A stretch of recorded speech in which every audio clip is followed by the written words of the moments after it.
personalities here present, did not again say that AfCFTA program will foster more relationship between the African countries and enhance the economy of the entire Africa.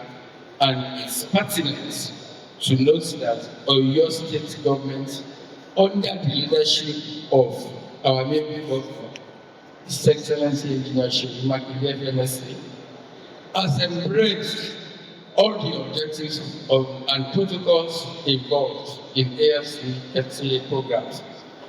Also, let me inform you that the operational instrument will be a guideline that will be strictly followed, while the institutional framework will be given its due recognition. We are not here for a routine meeting. We are here for a pivotal consultation. We are gathered to delve into a crucial conversation about the future of trade, economic empowerment, and the role that each and every one of you plays. Today, we won't just discuss policy and frameworks. We will explore how to create real, tangible avenues for success for businesses, communities, and individuals within Oyo State. We're hosting this consultative forum on the premise that we can foresee the significant opportunities that activities around the Africa Free Trade Continental area holds for Oyo State. We're currently positioning our state as a strategic economic hub in Nigeria. We're leveraging on our geographical location, agricultural potential, industrial base, and entrepreneurial population, so that Oyo State can maximize benefits under AfCFTA. I'll be highlighting about 7 ways that Oyo State can benefit from this program. Let me also take this opportunity to welcome my brother, Reverend Bomijanyo.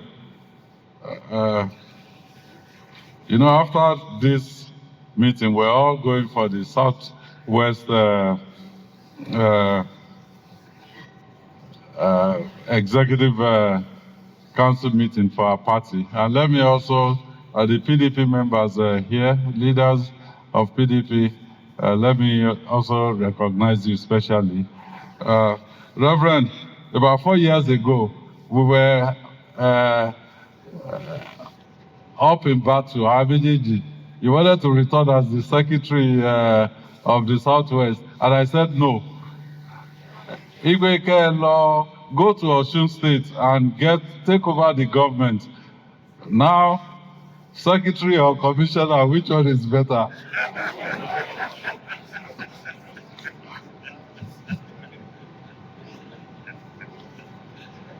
So I'll be highlighting about 7 ways Oyo State can benefit from AfCFTA. On the consultative forum today, you can see maps of flags of the African countries. But from all the flags that you can see, I can point out that Oyo State, in terms of population, in terms of land mass, we are bigger than at least 13 of these countries. So, we have the advantage.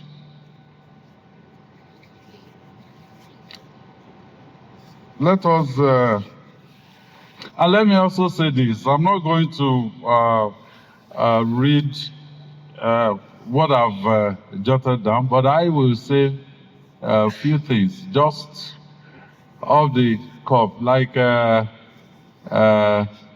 Dr. Daniel, you know, Let me thank you for your passion and listening attentively for what you have to say. Yes, we have challenges. It's our country, it's our state, and we have to do our best to leave this state one shade better for the coming generation. And this is what you're talking about.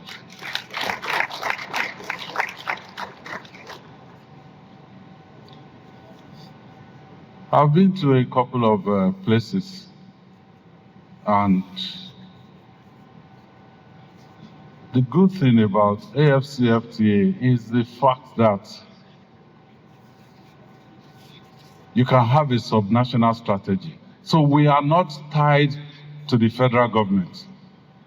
We can go out, do our own deal, and foster relationship between your state and the African countries. And that is exactly what we will do in Oyo State. And we're not here, I'm not here to criticize, to say, well, maybe somebody should have done this or somebody should have done that. If you remember, right on this podium, right here, in 2018, we were having a debate. I was a candidate then, the governorship candidate for PDP. And I said, look, I'm not going to talk about what the previous administration, what they've done or what they have not done. I am going to tell you, the Oyo State people, what I will do if you give me the opportunity to serve you. And they gave us the opportunity, and we followed what we put down as things that we want to achieve. It is the same thing here. I'm not here to criticize, to say, oh, federal government should have done this or they shouldn't have done this. I'm here to say, look, for your state, it is not about federal allocation. I don't care whether they say, oh, we've given more money to the state and all of that. It is still from the same pot. I'm here to say that for Oyo State, we will expand our economy and will depend less and less on the federal allocation.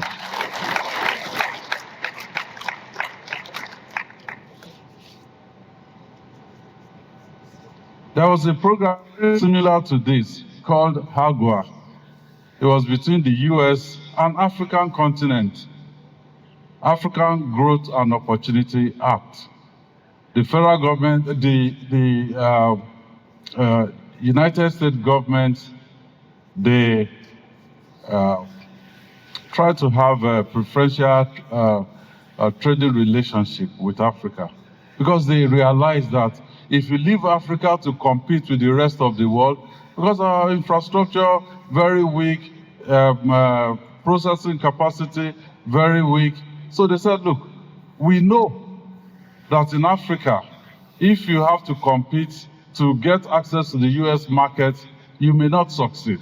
So there was a special program.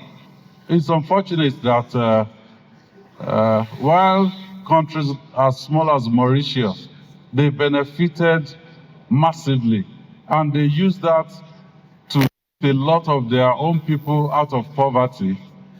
In Nigeria, we missed that opportunity.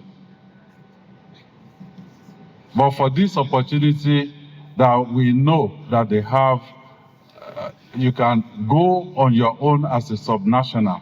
This is what we will do in Oyo State. It won't be a missed opportunity for us.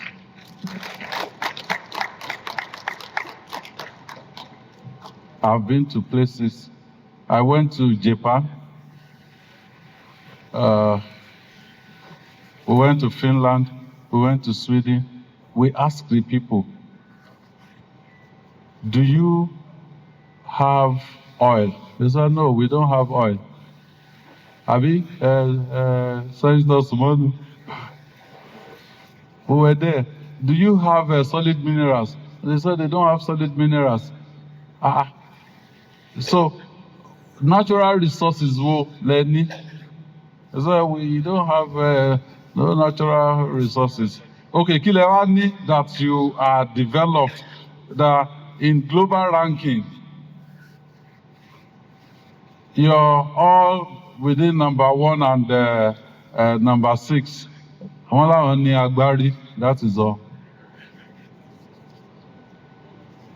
There are people who were educated, very similar to the same theory that where people have been educated, where you have a number of universities, there's a correlation between the economy, the growth in the economy, and education. And that is why education is one of the major pillars of this administration.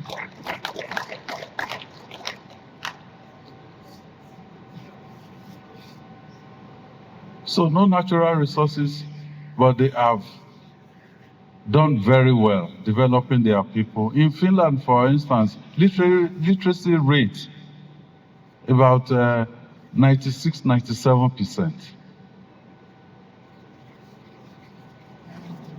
In population, there are just 5 million people.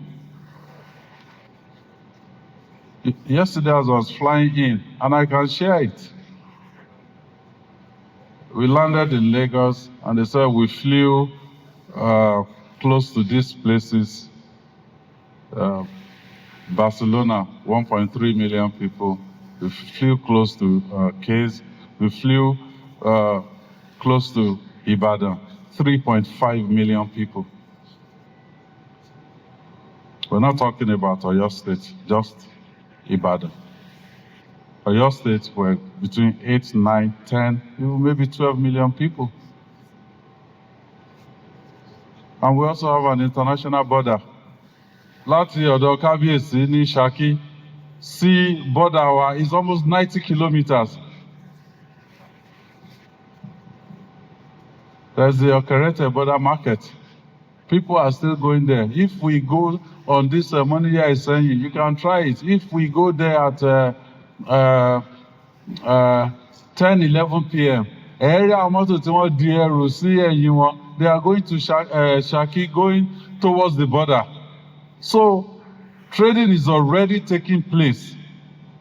But are they organized? Are they in a form that can benefit, can bring benefit to our people? So this is, again, not an event. It's a process that you key into taking our people from poverty to prosperity. So, Yaloja àti Babaloja wa, please, you know, if you come to the secretariat, if it has your photo, the photo, the gallery has your photo, we have the picture of a cocoa house in there. Cocoa house was built through proceeds of farming. And this was late 1950. And by 59, 60 or thereabouts, we had the tallest building standing in Ibadan within sub-Saharan Africa. And we went to Israel, we went to Tel Aviv. And they took us and showed us the first skyscraper in Tel Aviv. It was built 1965. It was like 6 years, literally 6 years after Cocoa House was built.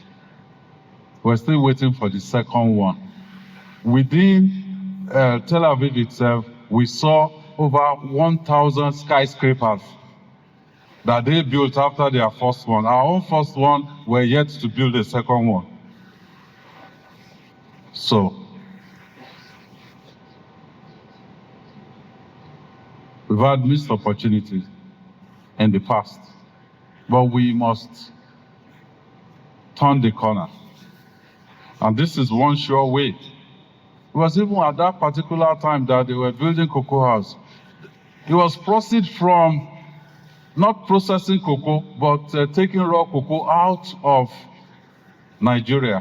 It was even that profitable at that time to enable them build their cocoa house.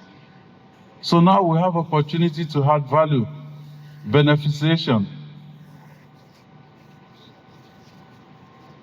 AfDB, they brought in a data and said they've been looking at Vietnam. Vietnam has been exporting processed cashew more than what they are producing in that country, more than their cashew plantation. And they had to study the extra, where are they coming from? And they found out that the majority of that extra were raw cashew from Nigeria, perhaps from Oyo State. Because Tabalosi, Shaki, we know when it's cashew season. Tabalosi, Gumosho. When I was 2018, mo wá sure pé those àwọn tó wà nínú mọ́tò pẹ̀lú mi, we stopped somewhere on the road within Orire, and then we were plucking cashew to eat right there on the road.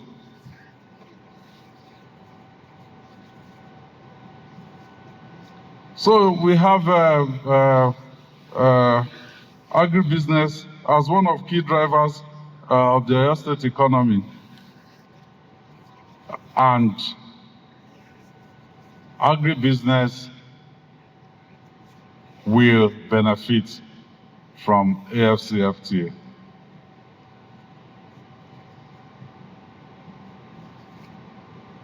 Number two, facilitating the establishment of agro-processing industries to convert this raw produce into high-value exports, we will benefit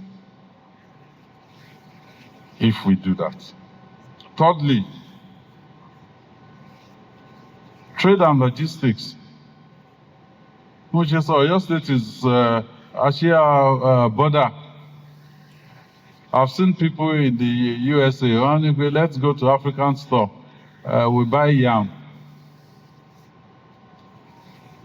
And they say, oh no, yam, lafe. Well, we discovered that most of the Ghana yam to export they get from Nigeria also. So it's a big opportunity for us when all of these are organized. That is agribusiness. But we also have the services sector. So Oyo State being a major hub for education.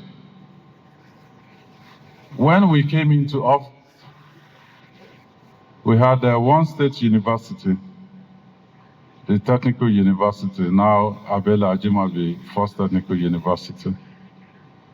But since we came in 5 years, LAUTECH was no offense to Reverend Bumidenyo. LAUTECH used to be owned by Oyo and Osun State. Now it's owned by Oyo State.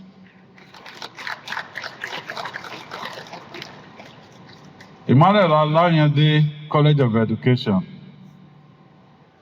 used to make money for Ekiti State University. Now it has been upgraded to Emmanuel Alayande University of Education, making money for Oyo State.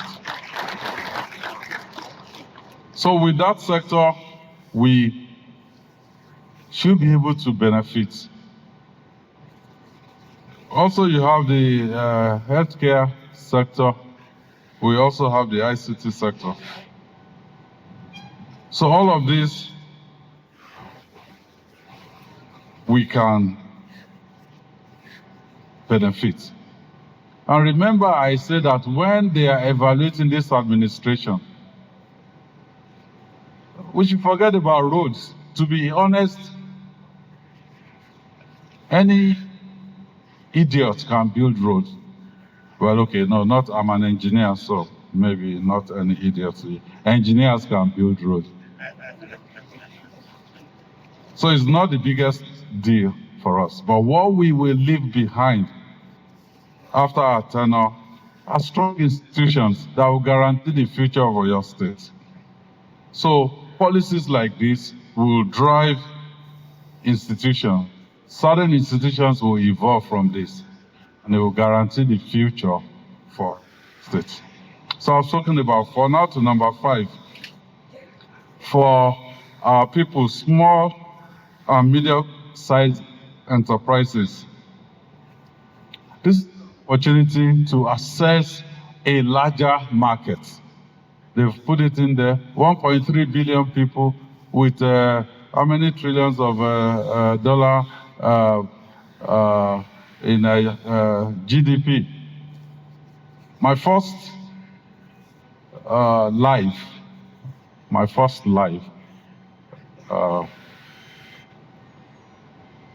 I was working as the managing director of a service organization. And ExxonMobil, an international oil and gas company, they approached me in the US and said, look, we want to do some things in Africa, but we're looking for engineers and companies that can support us. I said, where? They said Chad and Cameroon. Okay. Me, I'll go anywhere. I was 30-something years old then. Even if you ask me to set my apartment on fire, I will do it, and then I'll rebuild it after. So I accepted. So we participated in the pipeline linking the new oil and gas facilities in Chad through Cameroon to Kribi. And each time I need to send an engineer to Chad, they will either first fly to Paris. That's a go almost 5 hours flight outside of where they're going in Chad, and then they will come back to, fly out of Africa, come back to Africa from here. Or fly to Ethiopia. That I can even accept because it is within Africa. Fly to Addis Ababa and come back through Addis Ababa. Whereas, if we have a link between Nigeria and Chad, that will not be a problem. And that's why this time next year, Oyo State, by God's grace, will have its own international airport.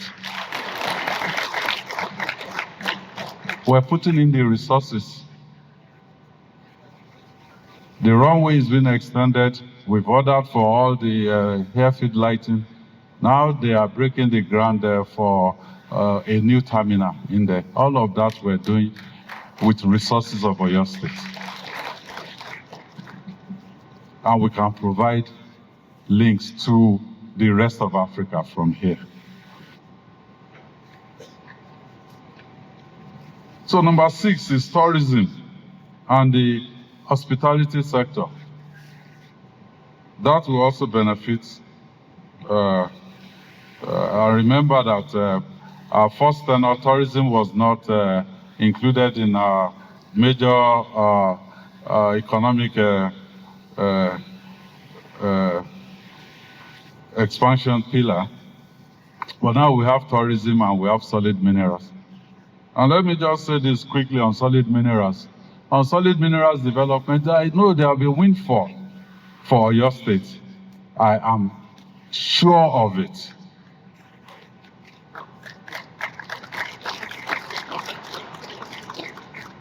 And that is why I have directed that Oyo State must have its own sovereign wealth fund. We've put the seed money, about $5 or $6 million in it. My target is before we leave, which is 2 years from now. Okay, 2.5 years from now. Let me not discount the 6 months. 2 years and 5 months. My target is to have at least over $100 million in that sovereign wealth fund.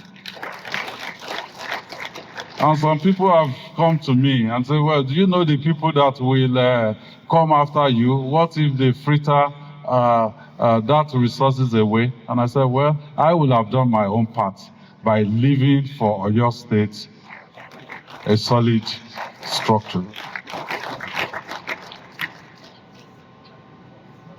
So number 7 and final is that our infrastructure. I mean, Dr. Daniel came in here and said, look, you need energy, you need infrastructure. I make bold to say that we have done a lot in this sector, and we're still doing more. Kabiyesi, okay, recently, just a few, maybe 2 or 3 weeks ago, I went to, we passed through that, I came to Shaki for Baba Koleosho's burial. And the road was, I mean, especially Seyi to Ipapo was really terrible. And I started thinking, yeah, people are going to go home during this holiday period. He will be agonizing for them. He was agonizing for me. And I know that federal government, FEMA, they tried to patch some of the bad spots, but it didn't work. So when I came back, I called the Honorable Commissioner for Works and I said, look, I don't care, even if it's a federal government road, it's Oyo State people that are passing through these places. So I asked that, look, go and rehabilitate, put it in a functional and a motorable condition so that there will be less problem for our people during this holiday.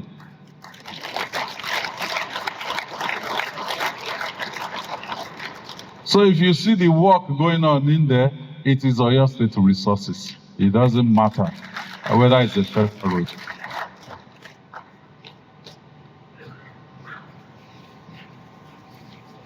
So if that is done, and we can extend to the border region, NEPC, thank you for being with us here. Your DG me or your CEO already promised us that in fact they gave a number that Okerete border market must have been turning over, at least in terms of trading, more than $100 million yearly in that small place. And the road is bad to even get this. And I said, look, go and validate the number. If you validate it and that is true, we will build the road to that border market. These are some of the benefits that we will get from here. We've already connected at least almost all our zones. At least 4 have been completed, and if you go on it today, you will know that there's a difference between fencing and Panadol. Because when we came in 2019, it would take you 3 hours to go from Moniya to Iseyin. But today, max 1 hour. So we've done that. Oyo to Iseyin, 2 hours, 2.5 hours when we came in. But today, max 25 minutes. Okay. And I will not even talk about Iseyin to Ogbomoso. I will take it halfway from Aoro Dada to Ogbomoso. 2018, when I went to campaign at Aoro Dada, it took us almost 3 hours from Ogbomoso to Aoro Dada. Today, it will take you less than 20 minutes from Ogbomoso to Aoro Dada.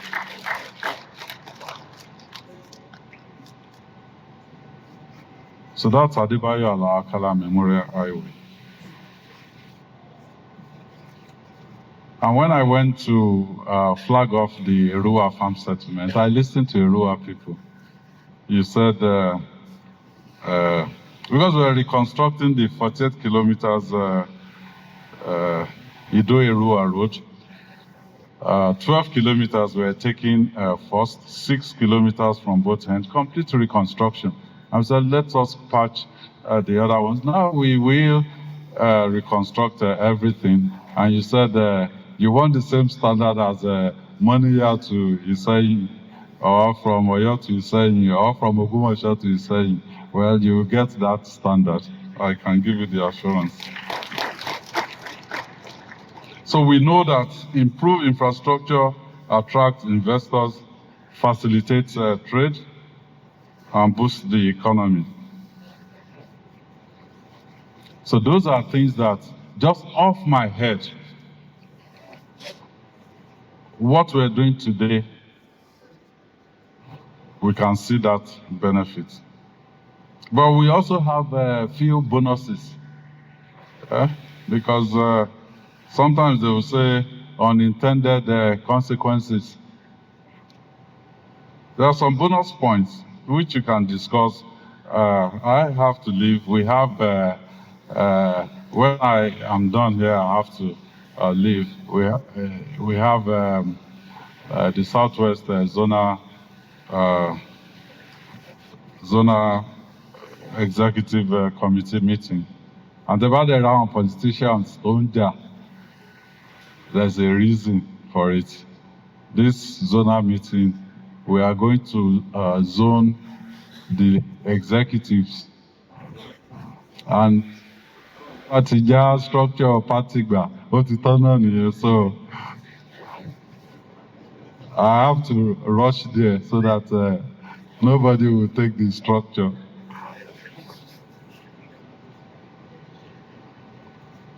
So you can discuss a few more things.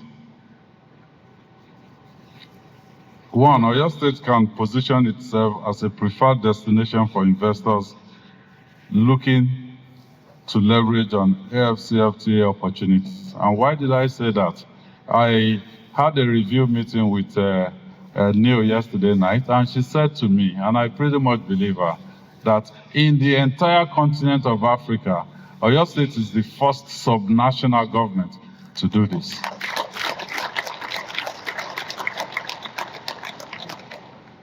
Two, Oyo State's educational institutions and skilled workforce can provide technical expertise, labor, and knowledge to other African nations. We can do it. And three, Oyo State can forge partnerships with neighboring countries like Benin. They are just here. We even speak the same language. They speak French, we speak English, but it was a natural, it's an artificial barrier that cut the Yoruba people into two. Some French-speaking Benin Republic and us English-speaking Nigeria. They did that also in Cameroon. It used to be National Council of Nigeria and Cameroon. And then the northern part of Cameroon joined Nigeria, the southern part joined Cameroon. Well, I don't know, maybe some of them are regretting it today. Don't know. So some of the decisions we take today, 50 years down the line, maybe whatever Russia the grave or whatever Shadura for, I pray that we'll take decisions that will make the people 50 years from now come out Shadura for some vision, just like Ashifan and Babawolowo, some visionaries, they actually passed through this place. So by strategically aligning our policies and infrastructure with AfCFTA objectives, Oyo State can unlock more of its economic potential, increase trade volumes, create jobs, and establish itself as a significant player in regional trade. And that is what this consultative forum is all about. So let me use this final opportunity to thank yourself, Neil, and the team. You guys worked really hard. And just as I was looking at you, I saw Biodun behind you. I think you can leverage on AfCFTA for your mineral resources beneficiation and collaboration with other African countries. So as we deliberate, I pray we find bolder ways for your state to leverage AfCFTA for sustainability and progress. So I want to say thank you to all of you, and may God bless you.